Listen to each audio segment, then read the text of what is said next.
Yes, hello students. In this brief lecture, I will discuss the basic equations and characteristics of DC motors. So, all this you have studied in your previous course of machine also, but there is a brief review of this so that you are familiar with these equations. So, the basic equation is, the first equation is the EMF equation, and that is some constant as phi into omega m p phi nz upon 60a that we have studied earlier, but here the constant I have taken as ke phi omega m, phi the flux in Weber, and omega m is the speed in radians per second. The second equation is the torque equation. This also you are familiar with. K into phi times Ia. Phi is flux and Ia is the current in ampere. So torque is in Newton meter. So this is the second equation, and the third equation which relates E and V, the supply voltage V, and the back EMF or induced EMF in the armature E. So the back EMF will always be equal to V minus the drop in the armature circuit resistance. This resistance Ra includes the resistance of armature winding, resistance of brushes, resistance of series winding if it is there in the case of series motor. So all the resistance which is there in the circuit of armature is known as armature circuit resistance. So E will be equal to voltage, supply voltage, minus the drop in the armature circuit resistance. And usually this drop is very small, and you can say that the back EMF is always equal to the supply voltage. So E is approximately equal to supply voltage. So this you must remember. It is very important that whatever the situation, E will be close to the supply voltage V. Now if we take from equation 1 and 3, you just equate it. V K phi omega m equal to V minus Ra Ia, and multiply the equation, you will get omega m equal to V upon K phi minus Ra upon K phi into Ia. So this is equation number 4. So this relates speed with the armature current Ia, and if you replace Ia in terms of T from equation number 2, you will get this equation, omega m equal to V upon K phi minus Ra upon K phi square into torque T. So this is equation number 5. So these are basic equations. Now let us see what happens if the motor is a shunt motor and what happens when the motor is a series motor. For shunt motor or separately excited motor, the flux is constant. So the term Ke phi, K is a constant, phi is also constant. So this is a constant. Let us give a name equal to constant K. So equation 4 and 5 becomes omega m V upon K minus Ra upon K into Ia, and this equation 5 will be omega m equal to V upon K minus Ra upon K square into torque T. Equation 6 and 7. So using these equations, you can plot a speed versus current or speed versus torque characteristics. Both equations are of the form y equal to mx plus c, a straight line equation, where this is the c component, that is the constant component, and this is the slope. So the slope is negative, so the characteristic will be drooping in nature. So if you see here, I have plotted the speed versus current and speed versus torque. In both cases, the equations are identical, only the constants are changed. So whether you plot speed versus torque or speed versus current, the curve will be identical. So I have shown here that it is a drooping characteristic. This point is the no load speed. When the current is 0, then this is a speed. So this is actually equal to V upon K. This point here will be simply V upon K. That is the no load speed of the motor.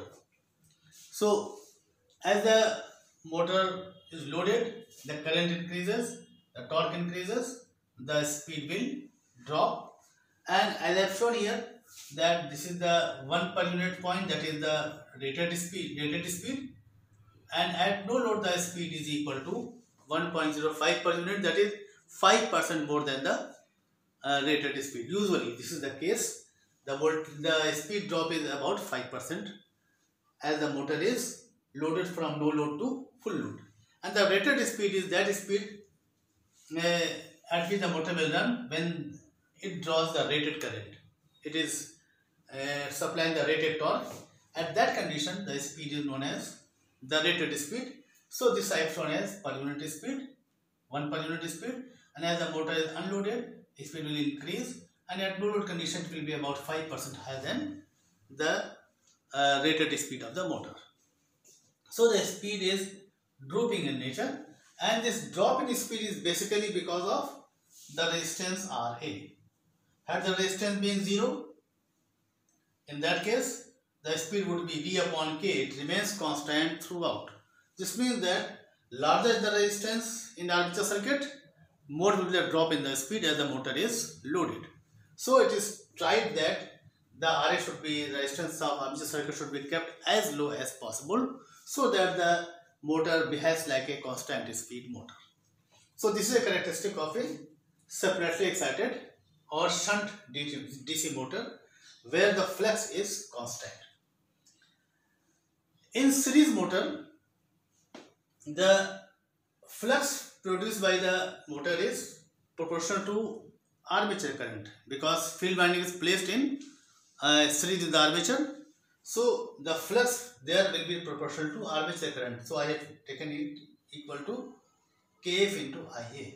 So if you put in place of phi, you put Kf into Ia, equation 2 will become equal to T equal to Ke Kf Ia square. So the torque depends on square of the current, whereas in the case of shunt motor the torque will be proportional to current. And the speed equations in terms of current and torque can also be written from these equations. So they are shown here: V upon Ke Kf Ia minus Ra upon Ke Kf, equation 10, and speed omega m equal to V upon square root of Ke Kf into 1 upon square root of torque minus Ra upon Ke Kf. So the equation number 11. So these equations can also be drawn here, and you can see that the characteristic, because the characteristic now depends on Ia also. So this is inversely proportional to Ia. So the speed decreases as the current increases.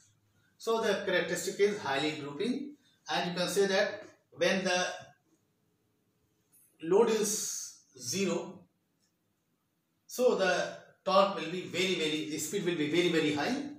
So speed tends to infinity at low load condition. So this is a very dangerous situation. So DC motor is never used in those situations where the motor load can drop such that the speed becomes very high. Usually it is used only in those situations where the load is expected to fall to only that value such that its speed is double the rated speed, because operating the motor above that speed will be dangerous for the motor. So now you can see one more thing you can see here, why the speed drops more in case of series motor. You can view it in this way also. You see question number 1. In the case of shunt motor, flux is constant. So as the motor is loaded, flux remains constant, back EMF remains constant. So this speed remains constant, almost constant. The drop is only because of armature circuit resistance. But in the case of series motor, as the motor is loaded, this flux phi increases. When this flux phi increases, and E has to remain close to supply voltage. So this means that E is constant, but the flux phi is increasing. So this will cause the speed of the motor to drop. So the motor speed drops more rapidly in the case of series motor as compared to shunt and separately excited DC motor.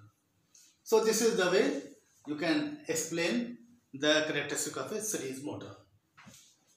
Now here one more thing you can notice that after this point I have drawn a straight line here. So this means that when the load is more than the full load, after that saturation occurs and the flux does not increase beyond certain value. So after that flux remains constant. So after saturation has occurred, the flux will remain constant, and when the flux is constant, the characteristic will be like that of a shunt motor. So it will be straight line after that. So this straight line shows that the motor has saturated. The flux is not increasing anymore with the increase in the armature current. One more thing you can see in the case of shunt motor, I have drawn a straight line here, but one factor also helps in getting good speed regulation, and that is the armature reaction. Because of armature reaction, as you know, as the motor is loaded, the flux is decreasing slightly. So the drop in speed because of armature circuit resistance is partially compensated and the speed becomes slightly higher. So the characteristic will bend slightly upward because of armature reaction like this. So this will be the characteristic of the shunt and separately excited DC motor. In the case of compound motor, that is cumulatively compounded motor, the characteristic is in between these two characteristics. So the no load speed is not dangerously high. It is limited by the flux produced by the shunt field winding, and it is more drooping as compared to shunt and separately excited DC motor. So this means that characteristic of compound motor is in between the shunt and series motor. Now the second characteristic that I want to discuss here is the current versus torque characteristics. Usually in machine paper you have studied torque versus current characteristic, but here I have drawn current versus torque because this torque depends on load torque. So load torque is independent variable and torque has to depend on that load torque. So torque is equal to load torque. So this is also independent variable, and current will depend on the torque on the motor. So current is dependent variable, so it is taken on y-axis, and the independent variable torque, which is always equal to load torque, is taken on the x-axis. Now as you can see from equation number 2, that torque is proportional to Ia in the case of shunt motor, phi is constant, so the curve will be linear, Ia is proportional to torque. Whereas in the case of series motor, you can see that torque is equal to Ke Kf Ia square. So Ia is proportional to square root of the torque tau. So the two characteristics are shown here like this. So you can say that the current versus torque characteristics of shunt motor will be a straight line, whereas this will be of parabolic shape like this. What is significance of this characteristic? Let us try to understand it. In the case of shunt motor, as the load torque is doubled, the current will also be doubled. So suppose this is the full load point at particular point. This is the current drawn by the motor, and this is the torque. If the torque is doubled or torque is made 4 times, then this current will become 4 times in the case of shunt motor, because torque is current is proportional to torque. So if the torque is made 4 times the rated torque, the current will become 4 times the rated current. Whereas in the case of series motor, if torque is made 4 times the full load torque, the current will be only 2 times the full load torque. So there is less increase in the armature current on overload condition in the case of series motor as compared to that in the shunt motor. So in the situation where the motor is subjected to frequent overloads, then the use of series motor is recommended, because in that case the current will not shoot up beyond the safe limit. As you know, the maximum current allowed in DC motors is about twice the full load current. So this means that if you are using a shunt motor, you cannot go beyond double the full load torque. But if you are using series motor, you can go to up to 4 times the full load torque. So you can safely overload the motor without affecting the performance of the machine, or without sacrificing the life of the machine, without damaging the machine. So this is recommended that when overload is there, frequent overload is there, we use series motor, and otherwise we go for shunt motor. And one more thing that you can see, sometimes the load is of fluctuating nature. For example, you may have a load like this.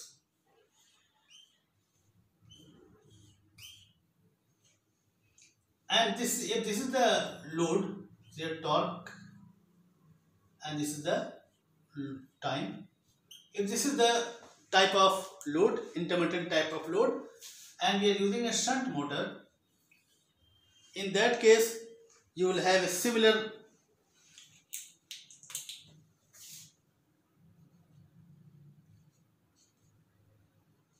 changes in the current also, like this.